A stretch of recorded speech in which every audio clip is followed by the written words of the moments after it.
Hello everyone, আমি সঙ্গীতা। আশা করি আপনারা সকলে ভালো আছেন আর আমিও ভালো আছি।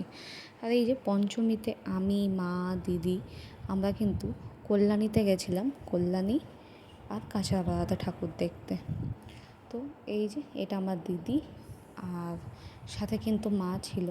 আজকে আমি কিন্তু এই হলুদ শাড়িটা মায়ের শাড়ি পরেছি, আর দিদি যে শাড়িটা পরেছে এই শাড়িটা কিন্তু আমার শাড়ি, কিন্তু আমি দেখলাম আমার থেকে বেশি দিদিকে বেশি সুন্দর লাগছে শাড়িটাতে। তো দিদি এমনিও সুন্দর, আর মা কিন্তু আমার শাড়ি পরেছে। আমি আর আমার মা কিন্তু শাড়ি প্রায় একই রকম পরি। আমাদের শাড়ি পরা অত ভালো না, দিদি কিন্তু বেশ ভালো করে শাড়ি সুন্দর করে গুছিয়ে পরতে পারে। আমি একটু ভালোভাবে পরি, কিন্তু আমার কিছুক্ষণ পরেই শাড়ি যদি আমাকে হাঁটতে হয় খুব উল্টোপাল্টা হয়ে যায়। এই যে দিদিকে দেখুন টোটোয় বসে কত সুন্দর লাগছিলো এই দিন। আর এই যে বললাম এই ইয়েলো কালারের শাড়িটা কিন্তু মায়ের, ব্লাউজটাও মায়ের। আর আমরা কল্যাণী ITI মোড় থেকে শুরু করে রথতলা আর তারপরে ঠাকুর দেখার পরে কিন্তু আমরা ড্রোনে ঢুকেছিলাম খাওয়া দাওয়া করতে দুপুরবেলা। যেহেতু কল্যাণীতে এখন প্রচুর ভিড় হয়, ওর জন্য আমি, মা আর দিদি কিন্তু আমরা একটু দুপুর দিকেই বেরিয়েছিলাম, যাতে একটু ফাঁকা ফাঁকা আমরা ঠাকুরগুলো দেখে আসতে পারি।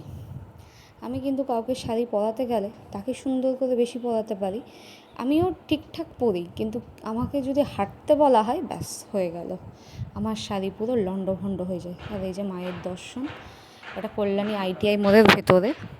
আর এই যে কল্যাণীতে কিন্তু বেশ ভালো ভালো ঠাকুর হয়, সাথে কিন্তু আমাদের কাঁচরাপাড়াতেও কত প্যান্ডেল, কত মানুষজন, কত দূর দূর থেকে লোক আসে। এখন শুধু কলকাতা না, কল্যাণীতেও প্রচুর প্রচুর লোক আসে। এই যে আমরা তিনজন, আমি, মা, দিদি, দিনটা কিন্তু আমাদের প্রচণ্ড ভালো কেটেছে, খুব সুন্দর খুব সুন্দর। আগে ছোটোবেলায় কাকা আমাদের দু বোনকে নিয়ে যেত ঠাকুর দেখতে, মা কিন্তু বাড়িতেই থাকতো।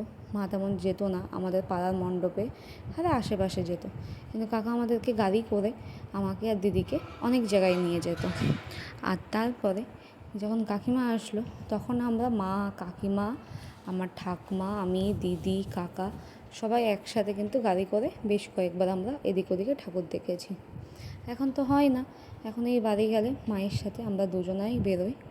আমি না থাকলেও দিদি কিন্তু মায়ের সাথে সবসময় বেরোয়, সেটা যে কোনো পুজোয় বলুন, দোকানে বলুন, বাজারে বলুন।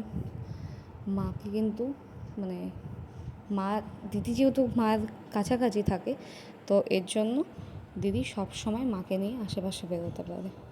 আমি বেরোতে পারি না, আমি যখন বাড়ি যাই, আমি যখন থাকি তখন বেরোনোর চেষ্টা করি। আর আমরা তিনজনে বেরোলে অনেক মজা হয়, ভালো লাগে, অনেক স্মৃতি মনে পড়ে যায়। আর ওই যে আমরাই যদি মায়ের সাথে না বেরোই তো আর যাবোটাই বা কার সাথে। আর আলাদাই এক শান্তি। এটা আমাদের কাঁচরাপাড়াতে 16 পল্লীর প্যান্ডেল, আর এটা তো কল্যাণীতে হয়েছিল ITI মোড়ে, সবাই জানেন। সকলের পুজোর কেনাকাটা তো সবই কমপ্লিট হয়ে গেছে আশা করি। আর সকলে তো খুব, এবার তো দেখলাম সবাই মহালয়া থেকেই ঠাকুর দেখা চালু করে দিয়েছে, কিন্তু আমরা বেরিয়েছিলাম পঞ্চমীতে। আর এই ভিডিওটা কিন্তু আমার 2023 সালের ভিডিও, আর এটা হচ্ছে 2024 মানে আগের বছরও আমি বাড়িতে ছিলাম না, তার আগের বছর আমরা গেছিলাম বাড়িতে ছুটিতে, তখনকারই এই ভিডিওটা। তো আজকে কিছু ফটো ঘাঁটতে ঘাঁটতে খুব মনে পড়ছিল এই পঞ্চমী দিনের কথা, তাই আপনাদের সাথে এই ফটোগুলো দিয়ে আমার ভিডিওটা শেয়ার করলাম। কেমন হয়েছে জানাতে কিন্তু ভুলবেন না। সকলেই ভালো থাকবেন। বাই।